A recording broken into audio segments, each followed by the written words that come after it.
Ya, sebetulnya kalau kita bicara tiga besar tidak mengagetkan ya. Selalu ini makin menguatkan kesimpulan bahwa sulit poros koalisi dibentuk di luar tiga nama ini. Dan sebetulnya tidak mengagetkan Mas Ganjar di posisi pertama kalau kita bicara dalam survei setahun terakhir. Tetapi yang menarik kan sebenarnya adalah sesuai dengan tema yang kita buat dalam survei ini, dinamika elektoral pasca isu Piala Dunia U20 dan deklarasi batu tulis. Sebetulnya Mas Ganjar sempat ada dalam posisi kedua kalau kita baca di survei tren data saya, bulan April itu Ganjar hanya di angka 31%, disalib pertama kalinya oleh Pak Prabowo dengan angka 33%. Kenapa? Ya memang ada momen besar yang kita anggap bisa menjadi tsunami politik dan saat itu mengubah posisi elektoral ketika terjadi perbedaan sikap yang cukup tajam antara Pak Jokowi dengan Mas Ganjar. Dan kalau kita coba lihat, kita uji pada bulan Mei, kita lakukan survei ini 2-7 Mei. Kemarin ada juga yang baru rilis SMRC dengan rentang waktu tidak terlalu lama, ada pola yang sama. Survei kita temukan 3 nama, kemudian menarik Mas Ganjar bahkan sekarang mencapai angka yang bisa dikatakan melebihi angka beliau sebelum terjadinya Piala Dunia U20. Yang menarik juga adalah Pak Prabowo tidak terlalu turun. Kalau kita lihat dari 33 ke 31%, artinya kenaikan dari Mas Ganjar itu tidak serta-merta seluruhnya didapatkan dari Pak Prabowo.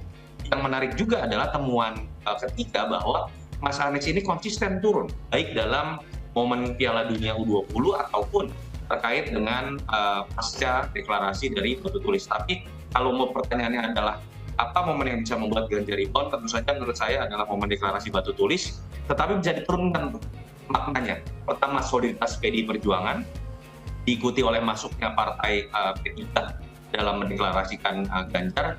Yang ketiga yang menurut saya paling menarik, munculnya Pak Jokowi pada saat deklarasi batu tulis, ditambah tidak berhenti sampai di situ ya, tapi kemudian ada gimmick yang kita tahu menjadi ramai, pulang bersama Ganjar lewat naik pesawat kepresidenan dan kemudian besokannya juga melakukan sholat ini. Kenapa itu jadi penting?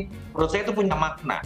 Ketika terjadi isu Piala Dunia U20, ada yang menafsirkan bahwa seakan-akan Pak Jokowi tidak akan lagi mendukung Ganjar Pranowo, dan itu menurut saya berpengaruh besar.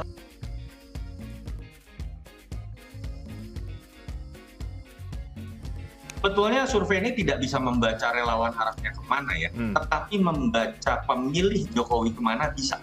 Karena yang kita lakukan adalah cross tabulasi dari kita tanyakan Anda memilih apa sebagai responden pada saat 2019. Ada 55% yang menyatakan memilih Jokowi Maruf, 42% lebih menyatakan memilih Prabowo Sandi.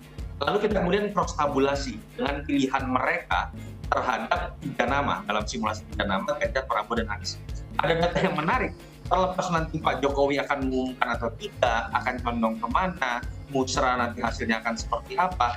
Tetapi yang kita temukan di level pemilih, bukan relawan ya, pemilih jauh lebih luas dibanding relawan. 61%-nya menyatakan memilih Ganjar, 18%-nya menyatakan memilih Prabowo, dan 14% menyatakan memilih Anies. Jadi